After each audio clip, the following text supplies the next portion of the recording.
მივდივარ მეუფე სერაფიმესთან და უნდა დაგტოვოთ მეთქი. ბორჯომი უნდა დავტოვოთ. მეუფემ დაგვაყენა ხუთივე, ლოცვა წაგვიკითხა. კურთხევა მოგცა, მაგრამ გითხრა რომ გადაარქვით ჯგუფს ქუჩის ბიჭებს უნდა დაარქმევთ.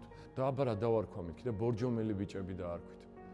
ჩემ და სამწუხაროდ ეს ცხონა ვერ შეუსრულე მეუფეს, იმიტომ რომ ეს ჩემი ახირება იყო, ეს ჩემი მოგონებული სახელი იყო და სახელში ძალიან დიდი ინტრიგა იდო იმ წლებისთვის, რომ აფიშა რო გაიკრებოდა, ინტერესი მოიყვანდა მარტო ჯერ ხალხს კონცერტზე. ანუ რაღაცა ჩემებური გათვლები მქონდა, რომელიც ალბათ ზევიდან მოდიოდა. ისე სახელი საიდან მოდიოდა? აი ესე ქუჩიდან წამოვიღე სამახსოვროდ. მეტი არაფერი არ წამომიღია ქუჩიდან. მის შემდეგ 15 წლის სასაკის შემდეგ მე ასანთისღერი არ ამიღია არავის ოჯახიდან.